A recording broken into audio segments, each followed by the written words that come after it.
Have you ever wondered how the past shapes the present? How the events of centuries ago can still echo in today's world? Journey with me as we unravel the Spanish Reconquista, a pivotal era that spanned almost 7 centuries, from 711 to 1492. This was a time when the Christian kingdoms of the Iberian Peninsula were determined to reclaim their lands from the Moors. Religion was the fuel that ignited this conflict, a crusade of faith against faith. The Reconquista was punctuated by key figures who left indelible marks in history. Among them were the Catholic monarchs, King Ferdinand and Queen Isabella, whose reign heralded a significant turning point in this struggle. Their efforts, born out of religious fervor and political ambition, created a ripple effect that would forever alter the course of Spanish history. The Reconquista was more than a series of wars. It was a clash of cultures and religions that would shape Spain for centuries to come. The spark that ignited the Reconquista was the Battle of Covadonga. This battle, fought in the early 8th century in the northern mountains of Spain, was a small but symbolically potent clash. It was here where a Christian nobleman named Pelayo confronted the Moors and emerged victorious. Pelayo was not a king, nor a warlord of great renown, but a noble who refused to bow to the invading forces. He rallied the local people, a group of hardy mountain dwellers, and they made a stand at Covadonga. With the rugged terrain as their ally, they faced an army far superior in numbers. Yet, against all odds, Pelayo and his men triumphed.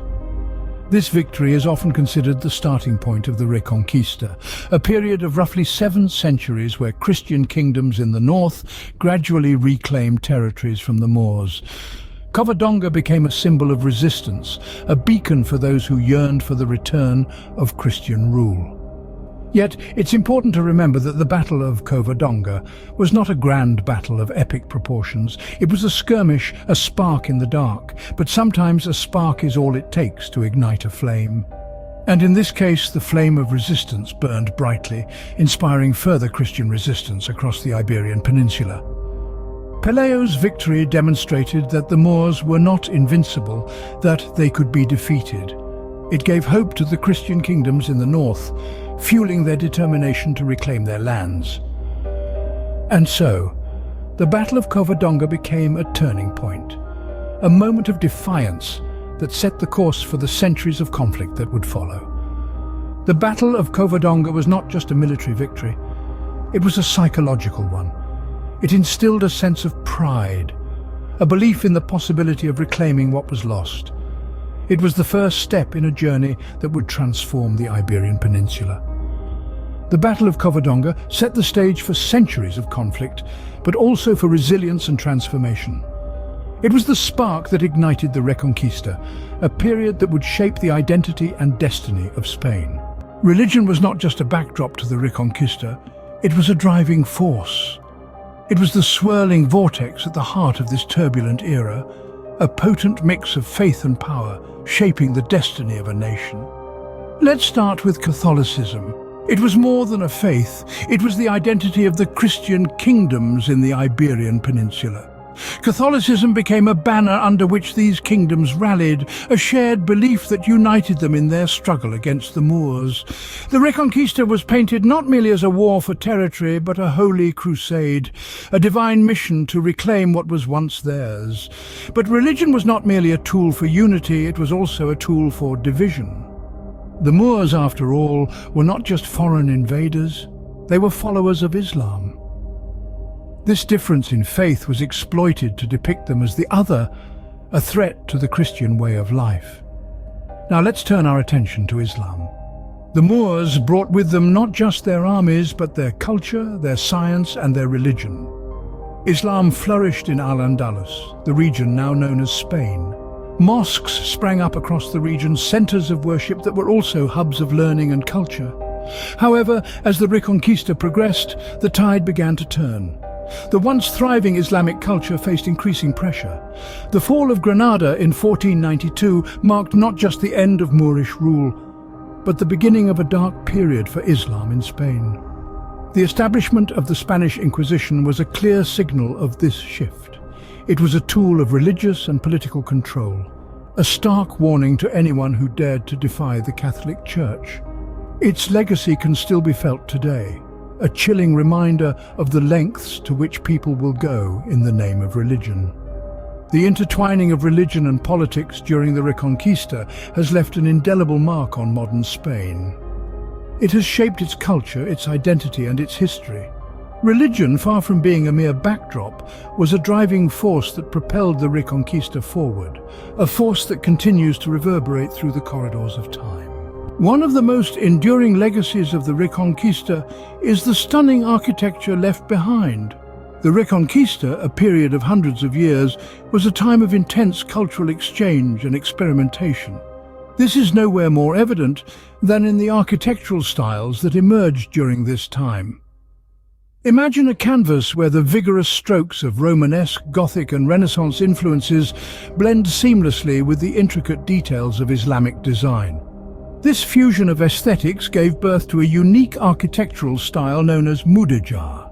Mudéjar is a testament to the sustained coexistence and cultural exchange between Christians and Muslims during the Reconquista. Mudéjar architecture is characterized by its use of brickwork, elaborate geometric patterns and horseshoe arches. It's a style that embodies the spirit of the Reconquista, a time of conflict and convergence, of resistance and assimilation. Now let's take a moment to appreciate some of the iconic structures that remain today, vestiges of this dramatic epoch. One such structure is the Alhambra in Granada. This fortress palace, perched high above the city, is a marvel of mudéjar design.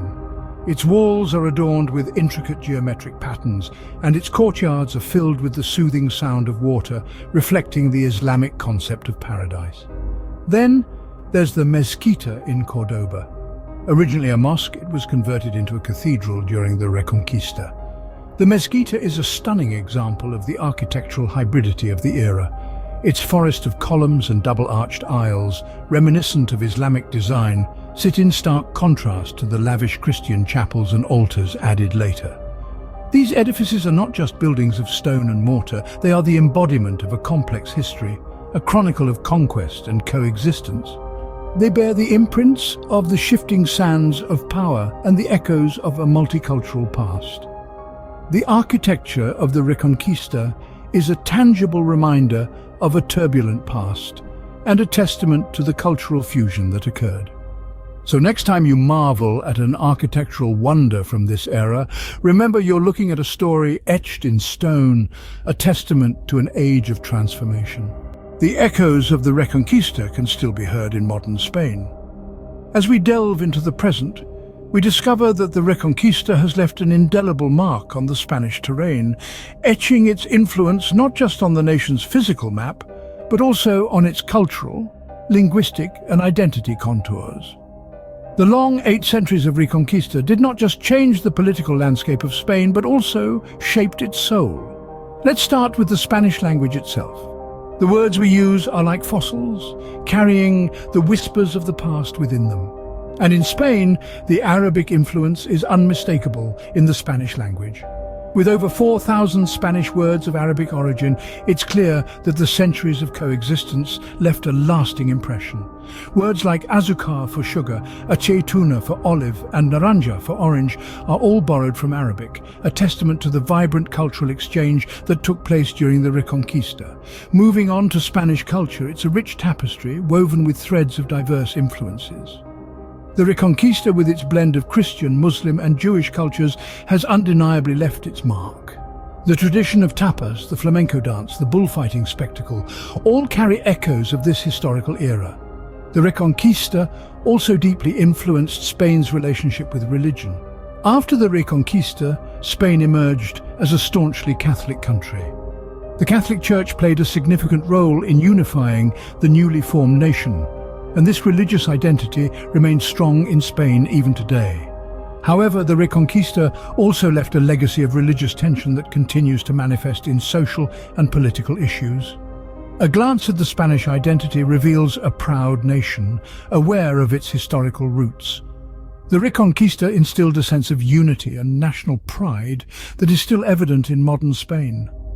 The annual Moros y Cristianos festivals commemorate the battles of the Reconquista, a reflection of Spain's enduring connection to its past. However, it's not just about the past.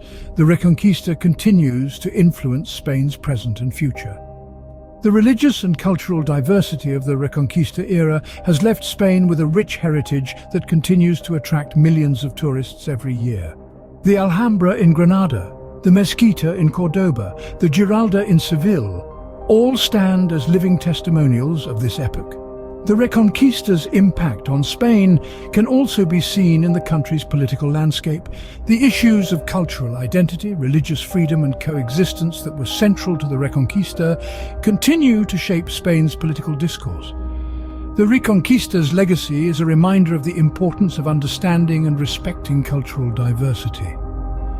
While the battles of the Reconquista have long since ended, its impact continues to reverberate, shaping the Spain we know today.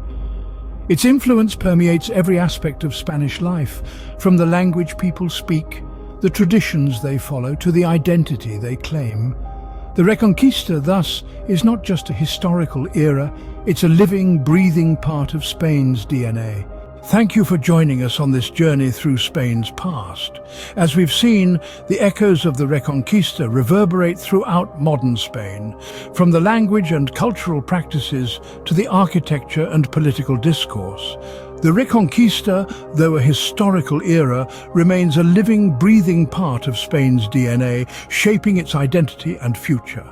We hope this exploration has provided you with a deeper understanding of Spain's rich and complex history. If you found this video informative and interesting, don't forget to hit the like button. Subscribe to our channel for more content like this as we continue to delve into the fascinating chapters of Spain's history. Until next time, adios.